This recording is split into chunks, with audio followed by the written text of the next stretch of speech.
Film की शुरुआत होती है सन 1719 में, यानी कि आर्नोल्ड वाली प्रेडेटर के तकरीबन 250 साल पहले।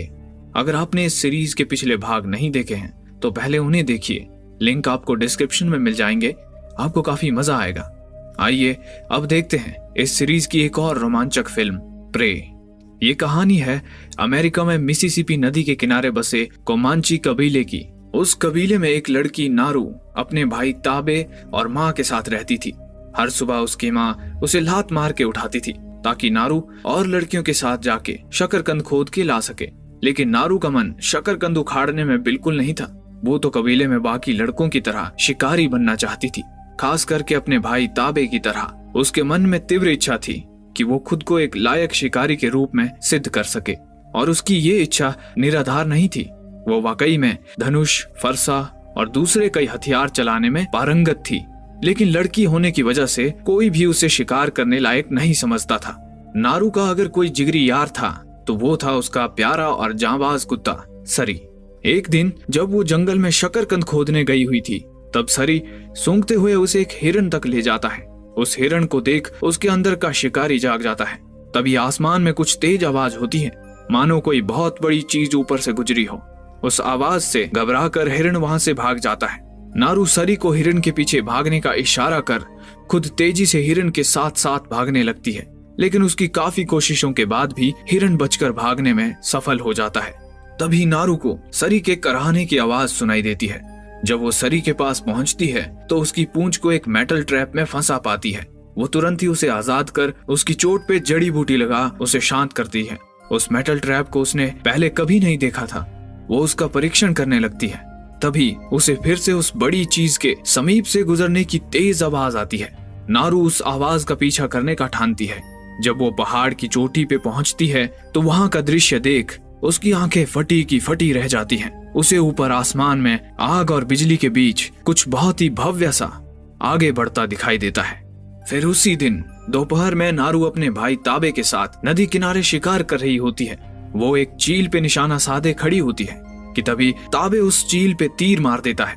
नारू हल्का सा गुस्सा होकर कहती है कि वो उस चील के नदी के इस पार आने की राह देख रही थी, ताकि शिकार करने के बाद चील को लाने उसे नदी के उस पार न जाना पड़े। ताबे नारू की सूझबूझ से चकित हो जाता है। फिर नारू ताबे को बताती है कि आज सुबह उसने आसमान में कुछ देखा। उसे वो थंडरबर्ड कहती है। उसे लगता है कि ये एक साइन था कि वो अब पूरी तरह से तैयार है अपने पहले शिकार अपने कतामिया के लिए।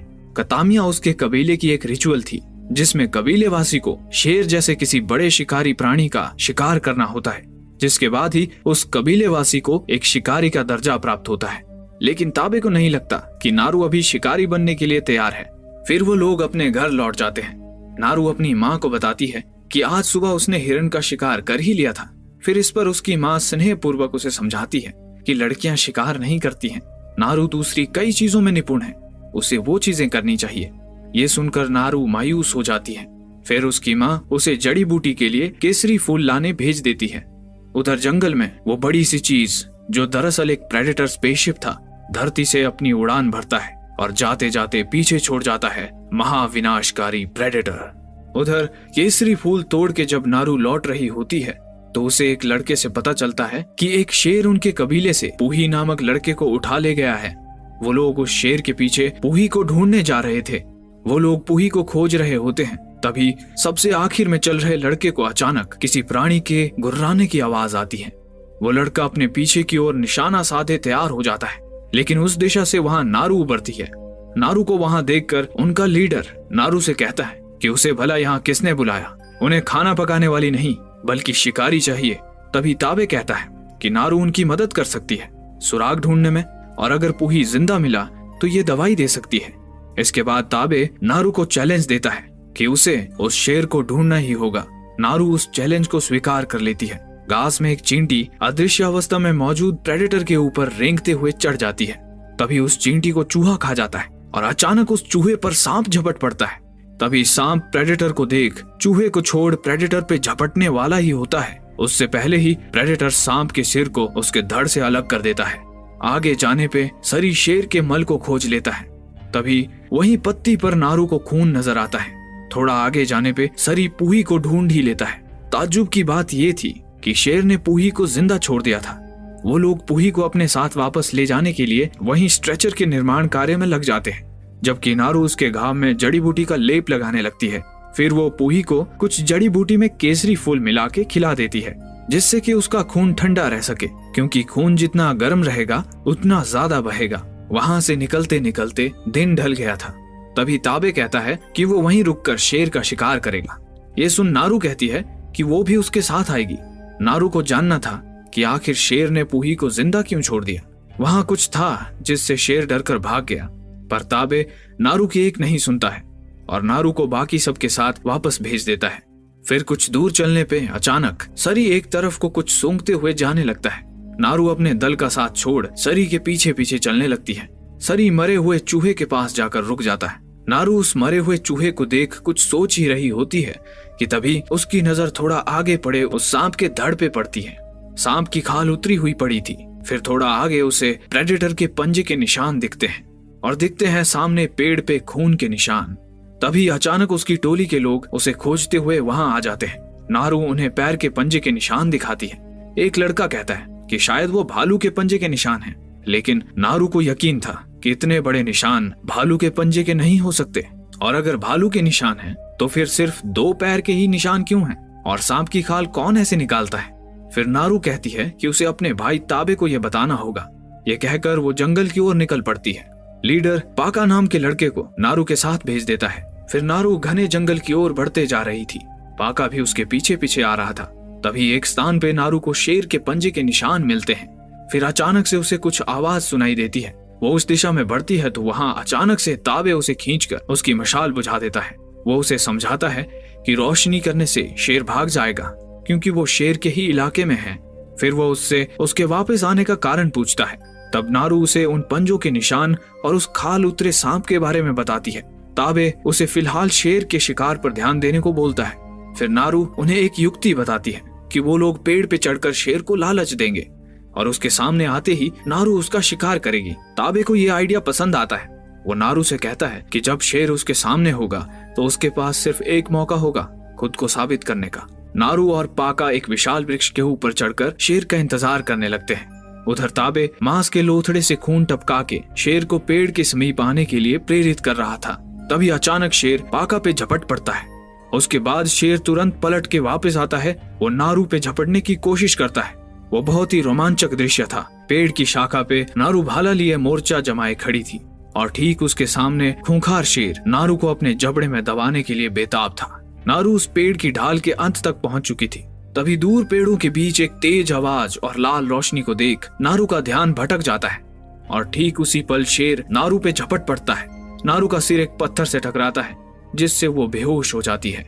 जब उसे होश आता है तब वो खुद को अपनी कुटिया में पाती है। उसकी माँ उसे बताती है कि ताबे उसे घर लेके आया था। नारू शेर के बारे में पूछती है। माँ उसे बताती है कि ताबे शेर के पीछे दोबारा गया है। तभी ताबे जंगल से शेर मार के ले आता है।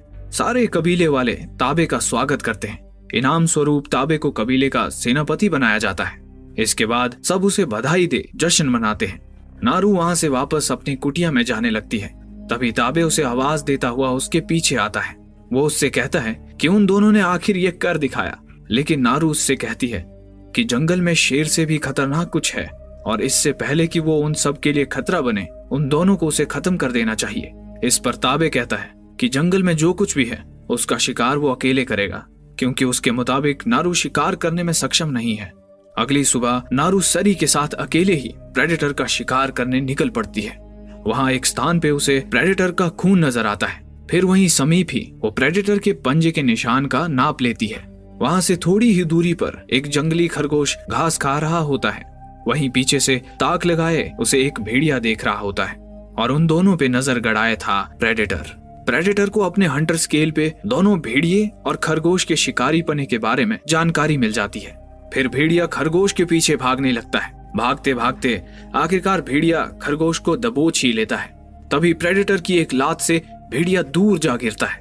भेड़िया थोड़ा संभलते हुए जैसे ही दोबारा हमला करता है, प्रेडेटर अपने ब्लेड से भेड़िए को मौत के घाट उतार देता है और फिर उसकी रीढ़ की हड्डी समेत भेड़िए का सिर उसके धड़ से अलग कर देता है। उधर जंगल में नारू भी जंगली खरगोशों का शिकार कर रही होती है। काफी असफल कोशिशों के बाद उसे एक तरकीब सूझती है।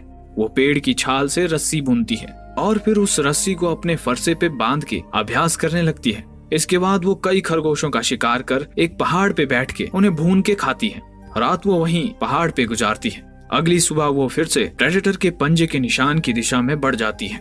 उधर प्रेडेटर शिकार किए हुए भेड़िए की खोपड़ी को एक ट्रॉफी की तरह अपने साथ रख लेता है। तभी प्रेडेटर को नारू के कुत्ते सरी के भौंकने की आवाज सुनाई देती है। वो तुरंत ही खुद को अदृश्य अवस्था में ले जाता है। दूसरी तरफ नारू एक खुले मैदान में बहुत सारे जंगली भैंसों की लाश देख चौंक जाती है। उन सब भैंसों की खाल उतरी हुई थी। उसे समीप ही एक सिगार का टुकड़ा पड़ा मिलता है। उधर प्रेडेटर भी नारू के पीछे पीछे आ रहा था। जंगल के अंदर सरी किसी गंध के पीछे आगे आगे भाग जाता है। तभी नारू को उसके सामने के पेड़ में फरसे के कई निशान नजर आते हैं। वो उस पेड़ की दिशा में आगे बढ़ ही रही होती है कि तभी धपाक से वो जमीन के अंदर धंस जाती है। वो तो दम घोटू दलदल था और वो उसमें धंसते जा रही थी। वो लगभग पूरी तरह से डूब ही चुकी थी। तभी उस दलदल में डूबने से पहले उसकी एक आखिरी जी तोड़ कोशिश सफल हो जाती है। वो फरसे को एक पेड़ में फंसा देती है और उससे बंधी रस्सी से खुद को बाहर खींच निकालती है। दलदल से निकलकर वो खुद को और अपने हथियार को साफ कर चुकी थी। तब उसका साथी सरी वहां आता है। फिर वो दोनों नदी के पास पहुंच जाते हैं। वहां एक भालू नदी किनारे एक हिरण को खा रहा होता है। नारू भालू पर निशाना साध के उसे तीर मारने ही वाली थी कि तभी एक तेज आवाज के साथ धनुष की डोर खुल जाती है। आवाज सुनते ही भालू नारू को देख लेता है और फिर तेजी से पहाड़ी के ऊपर दौड़ के आने लगता है। नारू अपनी जान बचा के नदी की ओर भागती है। भालू उसके बहुत ही करीब आ चुका था। नारू पानी के अंदर छलांग लगा देती है। भालू भी उसके पीछे पीछे नदी में उतर गया था। नारू एक चट्टान के अंदर से निकलते हुए लकड़ों के बीच घुस के खुद को भालू से बचाती है। तभी वहां प्रेडेटर के कटकटाने की आवाज आने लगती है। भालू जैसे ही पानी में लौटता है उसका सामना प्रेडेटर से होता है। दोनों आपस में भिड़ जाते हैं। नारू फटी आंखों से पहली बार प्रेडेटर को आंशिक रूप में देखे जा रही थी। प्रेडेटर भालू को उठाकर उसके रक्त से स्नान करने लगता है। नारू इस भयावह मंजर को देख बहती नदी में कूद जाती है। प्रेडेटर उसे बहते हुए देख लेता है। बहते बहते नारू वहां से दूर निकल जाती है। फिर नदी से निकलकर वो जंगल से गुजर रही थी कि तभी रास्ते में उसे उसके कबीले के साथी मिल जाते हैं। दल का लीडर उसे बताता है वो सब और उसका भाई उसी को ढूंढने निकले हैं। उसका भाई उसे ढूंढने जंगल की दूसरी तरफ गया हुआ है। नारू उन्हें बताती है कि उसने साक्षात दानव को देख लिया है और वो बिल्कुल वैसा ही है जैसा उन्होंने बचपन में कहानियों में सुना था। इस बात पे वे सब उसका मजाक उड़ाने लगते हैं, पर वो उन्हें अनसुना कर वापस जंगल के अंदर जाने लगती है। तभी लीडर उसे वापस कबीले चलने के लिए बाध्य करने लगता है। इसी बात को लेकर दोनों में हाथापाई शुरू हो जाती है। नारू भी कम न थी, वो लीडर पर भारी पड़ रही थी, लेकिन वो लोग धोखे से नारू के हाथ बांधकर उसे कबीले में ले जाने लगते हैं। प्रेडेटर ये सब पेड़ के ऊपर से देख रहा था। फिर वो लोग दम भरने के लिए वहीं कुछ पल के लिए रुक जाते हैं। तभी वहां किसी के आने की आहट होती है। वो जंगली चूहे थे। वे एक चूहे को तीर से मार देते हैं। लीडर जब उस चूहे की लाश को उठा के देख रहा होता है तभी उसे अपने शरीर पर 3 लाल किरणें दिखाई देती हैं और एक के बाद एक 3 पैने तीर आकर लीडर का काम तमाम कर देते हैं। फिर प्रेडेटर वहां प्रकट होता है और बारी बारी मार काट मचाने लगता है। नारू ये सब देख तेजी से लीडर के नीचे से अपना फरसा निकाल खुद को आजाद कर वहां से भाग जाती है। नारू बस भागे जा रही थी और प्रेडेटर उसके पीछे। तभी अचानक नारू का पैर एक मेटल ट्रैप में फंस जाता है। प्रेडेटर उसके करीब आकर उस ट्रैप को देख ही रहा होता है कि तभी वहां फ्रेंच नाविकों का दल आ जाता है। वो फ्रेंच नारू को अपने साथ ले जाके कैद में डाल देते हैं। नारू के कुत्ते सरी को भी वो लोग कैद कर लेते हैं। उनका लीडर एक बेरहम आदमी था और उसने अपने शरीर पे भैंस की खाल से बनी कंबल ओढ़ी थी। नारू समझ जाती है कि ये लोग जानवरों के तस्कर हैं और इन्हीं लोगों ने उन भैंसों की निर्मम हत्या की थी। नारू को मिला वो मेटल ट्रैप भी इन्हीं लोगों द्वारा लगाया हुआ था। उनमें से एक नाविक उससे प्रेडेटर के बारे में पूछताछ करता है। पता चलता है कि इन लोगों को भी प्रेडेटर का जंगल में होने का पता चल गया था और ये लोग भी उसे पकड़ना चाहते थे। उन्होंने नारू के भाई ताबे को भी पहले से ही कैद कर रखा था। उनका लीडर उसके सामने ताबे को प्रताड़ित करता है। फिर वो लोग ताबे और नारू को जले हुए पेड़ों के बीच में प्रेडेटर के चारे के रूप में बांध के प्रेडेटर की ताक में निशाना लगाए इंतजार करने लगते हैं। तभी प्रेडेटर वहां अदृश्य रूप में आके फ्रेंचों को मौत के घाट उतार देता है। उड़ती हुई राख के कारण वो दिखने लगता है। नारू ताबे को बताती है कि प्रेडेटर सिर्फ शिकारियों का शिकार करता है, ना कि निहत्थे इंसानों का, क्योंकि जब वो मेटल ट्रैप में फंसी थी तब प्रेडेटर के पास मौका होते हुए भी उसने उसे नहीं मारा था। अभी वो दोनों निहत्थे हैं तो प्रेडेटर उन्हें नहीं मारेगा। ताबे उससे पूछता है कि प्रेडेटर को कैसे मारा जा सकता है, जिस पर नारू कहती है कि उसे नहीं पता कि प्रेडेटर को मारा जा सकता है या नहीं। इस पर ताबे कहता है कि अगर प्रेडेटर का खून निकलता है तो उसे मारा जा सकता है। तभी प्रेडेटर का पैर ट्रैप में फंस जाता है। फ्रेंच समझते हैं कि उन्होंने प्रेडेटर को पकड़ लिया, लेकिन ऐसे ट्रैप तो प्रेडेटर के लिए मात्र खिलौने थे। वो एक झटके में सबको मौत के घाट उतार देता है। लेकिन और फ्रेंच आके प्रेडेटर को चारों ओर से घेर उस पे फायरिंग करने लगते हैं। तब प्रेडेटर अपने हाथ से गॉन्टलेट निकालकर उसमें टाइम बॉम्ब सेट करने लगता है। इसी बीच नारू अपनी होशियारी से पत्थर और ट्रैप की मदद से रस्सी काट ताबे और खुद को आजाद कर लेती है। टाइम बॉम्ब सेट करके प्रेडेटर पेड़ ही पेड़ कूदते हुए ऊपर ही ऊपर भाग जाता है। ताबे और नारू भी वहां से भाग जाते हैं और फिर उस टाइमर का टाइम पूरा होते ही बॉम्ब की 3 चक्री निकल के उन फ्रांसीसियों के बीच ऐसे जोरदार धमाके से फटती है कि उनकी 3 पूछतें भी पैदा होने से इनकार कर देंगी। नारू फ्रेंच कैंप पहुंच के नाविकों को मौत के घाट उतार के अपने कुत्ते को छुड़ा लेती है। उधर प्रेडेटर अपने घाव पे मरहम लगाकर उन्हें सही कर लेता है। वहाँ एक फ्रेंच नाविक जिसका पैर कट चुका था नारू से मदद मांगता है और बदले में उसे बंदूक चलाना सिखाने की पेशकश करता है। नारू उसकी मरहम पट्टी करती है और वो उसे बंदूक चलाना सिखाता है। फिर उसके बढ़ते हुए दर्द को देख नारू उसे केसरी फूल खिलाती है। वो ठंड के मारे कांपने लगता है। तभी वहाँ प्रेडेटर आ जाता है। प्रेडेटर को आता देख वो फ्रेंच नाविक मरने का नाटक करने लगता है। ताज्जुब की बात थी कि प्रेडेटर उस फ्रेंच नाविक को नहीं देख पा रहा था।